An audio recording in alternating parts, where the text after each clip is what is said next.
वो बात वो स्वीकार नहीं कर रहे हैं। झूठ बोलना, बार बार बोलना, लगातार बोलना, तेजी से बोलना, इन लोगों ने फैशन बना दिया है। अगर 25-0 की जगह नतीजा कुछ और होगा, जो 100% हम लोगों को लग रहा है वो नतीजा और, तो उसके बाद में ये उस बात पर आएंगे। ये हमारी मूल बातों पर क्यों नहीं आते? बड़े मियाँ तो बड़े मियाँ, छोटे मियाँ ही सुभान अल्लाह। जो बीजेपी के जो मेन उम्मीदवार है वो तो अलग बात, उनके एजेंट भी क्या बात कर रहे हैं? आरक्षण के संदर्भ में योग्यता के आधार के ऊपर। श्री विधायक महोदय, ये दोहरी नीति आप लोग नहीं रखो। हम सब ने ईडब्ल्यूएस का आरक्षण के लिए विरोध नहीं किया, यहां बैठी हुई तमाम ताकतों ने कोई भी विरोध नहीं किया।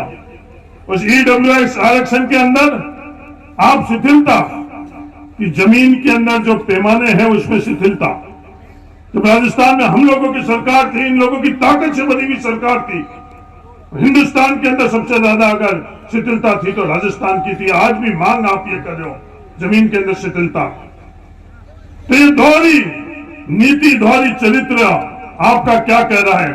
जो ट्रेनिंग आपने आरएसएस से ली, अखिल भारतीय विद्यार्थी परिषद के अंदर काम करते हुए, वो ट्रेनिंग आपकी बातों से झलक। दुनिया की कोई भी ताकत जब तक इस प्रांगण में बैठे हुए लोगों को एहसास रहेगा, इन जैसे लोगों के इस देश के अंदर सांस रहेगा, इस संविधान के ऊपर अंगुली भी नहीं उठा पाएंगे। बदलना तो क्या बात। आरक्षण के लिए इनका अहंकार है कि योग्यता के आधार के ऊपर होना चाहिए। श्री विधायक महोदय,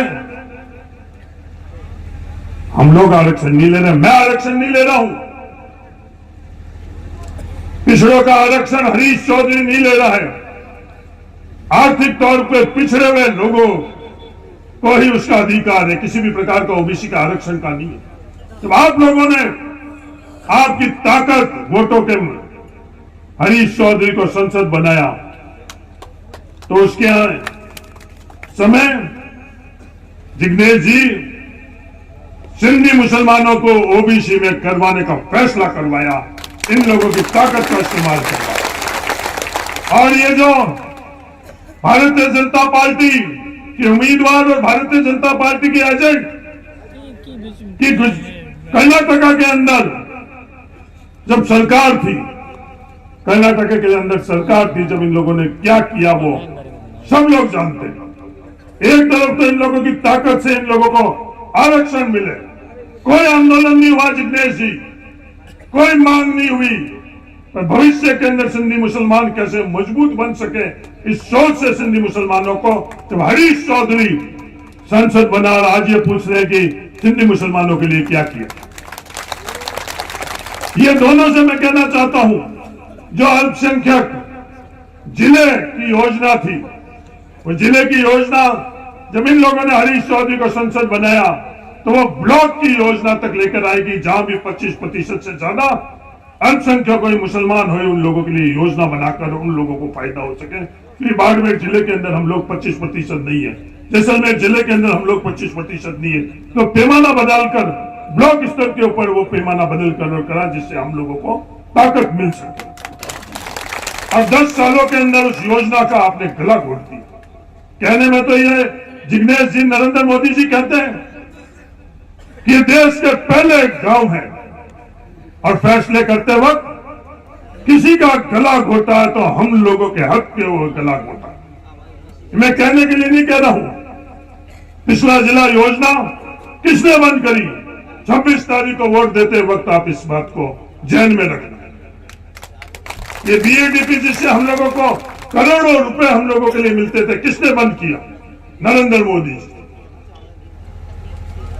पीने के पानी के संदर्भ में ये बात पूछते हैं। दुनिया के अंदर कोई भी एक जिला ऐसा बताओ जिसमें 1 लाख टाका बना हुआ भाई, वो जिला बाड़मेर जिले हैं जिसमें 1 लाख टाके बने हुए नरेगा के माध्यम। कांग्रेस की सरकार ने नरेगा, आमदनी बढ़े वो अलग बात, और 1 लाख टाके 50,000 लीटर के जिग्नेश जी आप अच्छी तरह से जानते हो, आप हमारे पड़ोसी, हमारा सुख दुख आप जानते हो। कोई भी उदाहरण हो तो ये दोनों बता दे, नरेंद्र मोदी जी के दोनों आदमी बता दे। इनके पास ये बात नहीं। लगातार मैं ये उनसे पूछता आ रहा हूं, अपन मुद्दे की बात करें, अपन काम की बात करें। 2009 से 2014 तक तो हम लोगों के जेब में आमदनी आ रही थी प्रति व्यक्ति औसतन आई, जो 17,078 रुपए से 1,21,953, 7 गुना बढ़ी। आपने 10 साल तक नरेंद्र मोदी जी के दोनों आदमी, आपने 10 साल तक इस बाड़मेर के 36 कौम के लोगों की आमदनी में कितनी बढ़ोतरी करी है, ये जवाब नहीं दे रहे हैं। अभी तक मैं इस जवाब का इंतजार कर रहा हूं। नरेंद्र मोदी जी आ गई, बाकी सब लोग आ गए, पर इस बात का जवाब आज तक नहीं देंगे, क्योंकि इनके पास जवाब है ही नहीं। 7 गुना के तुलना के अंदर 10 सालों के अंदर अगर दुगनी भी कर दी हुई तो भी इन आवाम को, इन लोगों से जिनके बीच में आप वोट मांग रहे हैं, इन लोगों को बताओ, दुगनी तक नहीं करी। इसी रामसर के अंदर भील समाज के यहां आयोजन था, यहां बैठे हुए कई लोग उसके अंदर थे, मौलवी साहब आप भी थे उसमें। हमारी सरकार थी और क्या बात हुई थी कि इंदिरा गांधी नहर का पानी इस रामसर में नहीं आ पाएगा क्योंकि डीएनपी के अंदर पाबंदी। ये बात उस दिन हुई थी जब मैं संसद था, अमीन साहब उस वक्त एमएलए थे, कि अपने पास कोई दूसरा चारा नहीं इस टाके के अलावा। ये बात हुई थी, सरकारों ने हाथ ऊपर खड़ा कर दिया।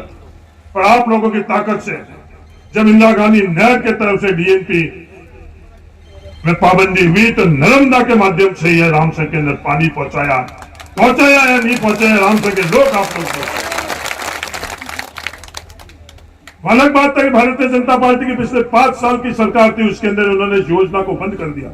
इस बार जब कांग्रेस की सरकार आई तो 5 सालों के अंदर हुआ। सिर्फ बात करने के लिए बात, डीएनपी के संदर्भ में ये बात कर रहे हैं।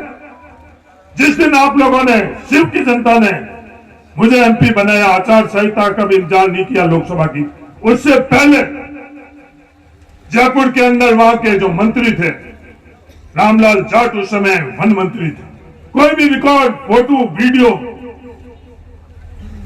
से इस बात की तायीद कर सकता है। बैठक कर ये तय कर रहा है कि इस डीएनपी इलाके के अंदर विकास आगे कैसे बढ़ सके।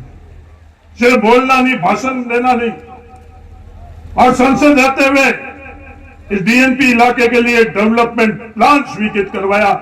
उसी डेवलपमेंट प्लान से आज भी अगर विकास हो रहा है, वहां किसी भी प्रकार का विकास हो रहा है, तो इस डेवलपमेंट प्लान के माध्यम से विकास हो रहा है। ये लोग जानकारी भी इकट्ठा नहीं करना चाहते हैं, ये लोग समझना भी नहीं चाहते हैं, सिर्फ आपस के अंदर भावनाओं को भड़काना चाहते हैं, सिर्फ आपस में विवाद पैदा करना चाहते हैं।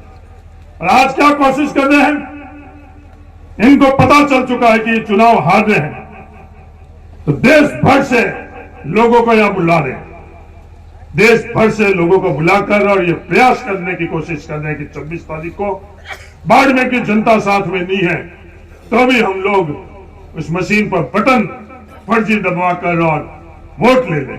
ये भूल चुके हैं 1952 का बाड़मेर नहीं है, ये 2024 का बाड़मेर है।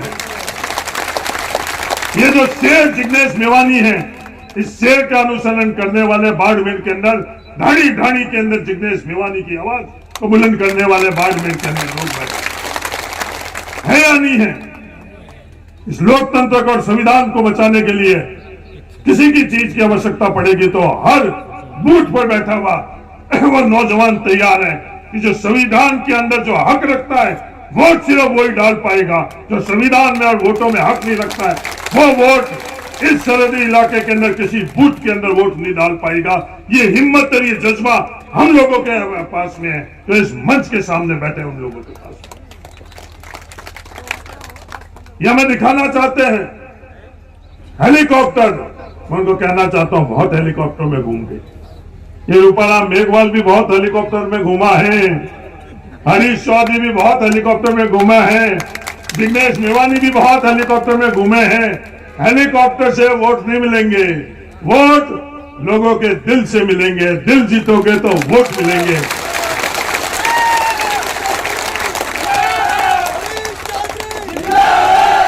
ये बात कह रहे हैं ठड़का, किस बात का ठड़का? इस संविधान के अंदर सबका ठड़का है, कोई भी ऐसा आदमी नहीं है जिसका ठड़का नहीं है। बाबा साहब भीमराव अंबेडकर जी ने हमको यह अधिकार दिया है, इस देश के हर नागरिक का ठड़का। एक दो जने का ठड़के की व्यवस्था 1952 के अंदर खत्म हो चुकी है। अब इस देश के अंदर कोई नागरिक है जिसको नागरिकता मिली हुई है, हर किसी का ठड़का रहेगा, हर किसी का ठड़का रहेगा। उन लोगों को मैं कहना चाहता हूं कि ये जो कोशिश कर रहे हैं ठड़के ठड़के, तो ये संविधान को नहीं समझ रहे हैं, इस देश को नहीं समझ रहे हैं। किस किस तरह की बातें अपन लोगों के बीच में कर रहे हैं। किसी को तो कहते हैं आप बड़े हो, आप ऊपर, किसी जाति के होने से ऊपर और किसी जाति के नहीं होने से आप नीचे बैठो। ये चीज इस देश में खत्म हो चुकी है। जिस दिन ये देश आजाद हुआ, जिस दिन हमको इस देश को हमको संविधान मिला, उस दिन ये चीज खत्म हो चुकी है कि जाति के आधार और धर्म के आधार के ऊपर कोई ऊपर नहीं है और कोई नीचे नहीं है, सब बराबर है। एक व्यक्ति भी किसी जाति और धर्म का भी है तो भी उसको हक और अधिकार बराबर मिलेगा। इस जाजम, इस देश की जाजम के ऊपर उसका हक और अधिकार बढ़ा है। चुनाव लड़ते हुए भी ये बाज नहीं आ रहे, उसके अंदर भी संदेश ये दे रहे हैं, ये परंपराओं से देश नहीं चलेगा, ये देश संविधान से चलेगा। इसका फैसला 26 तारीख को आप लोग करना। आप लोग करोगे या नहीं करोगे? ये देश किससे चलेगा? संविधान से चलेगा। ये देश किसकी ताकत से चलेगा? देश की आवाम की ताकत से चलेगा। जो आवाम की ताकत ये वोट है, जो हक हमको बाबा साहब भीमराव अंबेडकर जी ने दिया, हक जो हम लोगों को संविधान ने दिया, ये देश उससे चलेगा। कई लोग ये बात कर रहे हैं कि साहब एक उम्मीदवार निर्दलीय है, वो निर्दलीय है या नहीं है? मेरा आपसे निवेदन है, इस बात की आप लोग जांच कर लो। आपस के अंदर किसी से कोई नाराजगी होगी, असहमति होगी, पर आपस के अंदर नाराजगी का वो जो गुस्सा है, उससे नरेंद्र मोदी की गोद में हमारी ताकत नहीं बित देना। मेरा आप सब लोगों से ये निवेदन। बहुत बड़ी लड़ाई है, ये साधारण लड़ाई नहीं है। इस चुनाव के अंदर अगर किसी से सहमति असहमति होगी, आपस में मिलकर उस सहमति और सहमति का हिसाब किताब कर लेंगे। मेरा आप सब लोगों से ये गुजारिश है, क्योंकि कोई भी गारंटी, कोई अगर उसके लिए वोट मांग रहा है, चाहे वो कितना भी बड़ा क्यों नहीं हो, मेरा इस रामसर की जाजम पर निवेदन है, उनसे एक बात की गारंटी ले लेना कि वो नरेंद्र मोदी और आरएसएस की गोदी में बैठेगा या नहीं बैठेगा। कोई गारंटी दे सकता है तो इस शिव के इस मन से मैं उसे निवेदन, क्योंकि चैलेंज के तो व्यवस्था बाबा साहब ने खत्म कर दी, अहंकार की खत्म कर दी है। अब तो अपनी बात रख सकता है, बात हर कोई रख सकता है। तो मैं उनको कहना चाहता हूं, कोई भी अगर ये बात कह दे कि वो जिस गोदी से आया उस गोदी में वापस नहीं बैठेगा, कोई भी इस चीज की गारंटी ले ले कि उसकी बात के ऊपर विश्वास कर लेना, और वो दुनिया को बताना कि ये व्यक्ति उसकी गारंटी ले रहा है कि उस गोदी के अंदर वो वापस नहीं बैठे। अपने खुद के ट्विटर हैंडल के ऊपर वो बात कर रहा है कि मैं भारतीय जनता पार्टी का सदस्य हूं। भारतीय जनता पार्टी क्या कह रही है, आरएसएस क्या कह रही है, आज हम लोग पढ़ लिख चुके हैं। ये डॉक्टर बामनिया एक पढ़ा लिखा डॉक्टर नहीं है, घर घर के अंदर डॉक्टर बामनिया हम लोगों के यहाँ आ चुके हैं। और वो शेरनी का दूध किसने पिलाया? वो शेरनी का दूध हमें शिक्षा ने पिलाया। शिक्षा से हम लोगों को शेरनी का दूध मिला हुआ है। इसलिए जो आप लोग बातें कर रहे हो, वो आज हर बच्चा, हर नौजवान, हर व्यक्ति, हर महिला हम लोगों के अच्छी तरह से समझते हैं। जहन में और भी कई बातें हैं। आज मीटिंगें काफी है, अगर आप लोग इजाजत दो। जिग्नेश भाई, दुनिया कहती है शेर, दुनिया कहती है ठड़का। शेर कौन? जो हमारी बात करेगा। शेर कौन? जो नजर से नजर मिलाकर नरेंद्र मोदी के सामने आंख से आंख मिलाएगा। शेर कौन? जो नरेंद्र मोदी के अन्याय अत्याचार को ललकारेगा। शेर कौन? जो समाज की अंतिम पंक्ति में बैठा हुआ व्यक्ति के साथ खड़ा रहेगा, इन पूंजीपतियों के साथ खड़ा नहीं रहेगा। अगर शेर का ये पैमाना है तो शेर कौन? जिग्नेश मेवानी। शेर तो यही है। और जो पैसों से खरीदी हुई शेर की खाल पहनकर लोगों के बीच में शेर का सर्टिफिकेट लेने आओगे तो वो शेर नहीं है इस लोकतंत्र के अंदर। शेर तो ये हुआ जो अपनी बात करेगा।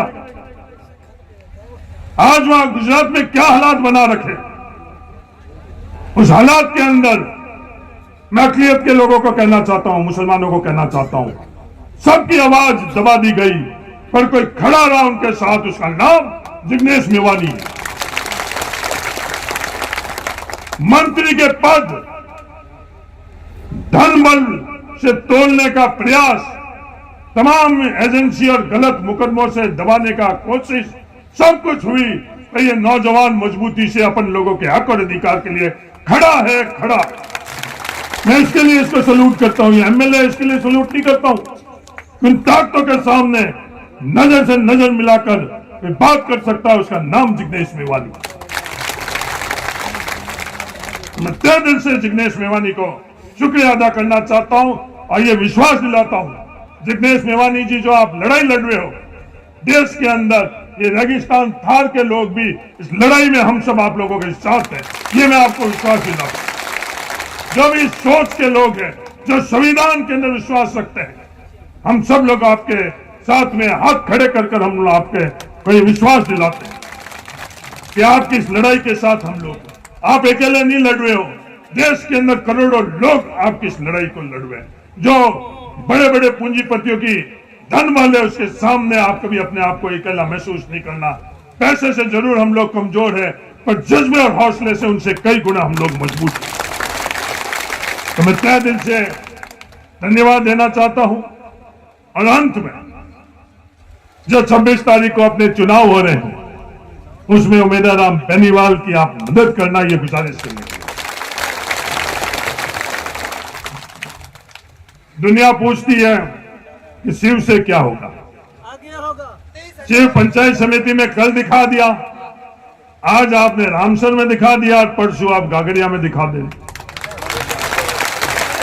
और 26 तारीख को वोट गिराकर और 4 तारीख को गिनती होगी, उस दिन जश्न बनाकर दुनिया को दिखा देंगे वे शिव से क्या। आप सब लोगों से ये गुजारिश है, सब एक रहो, एकता में अपन लोगों की ताकत है, सब नेक रहो, ये आप सब लोगों से गुजारिश है। धन्यवाद। जय हिंद।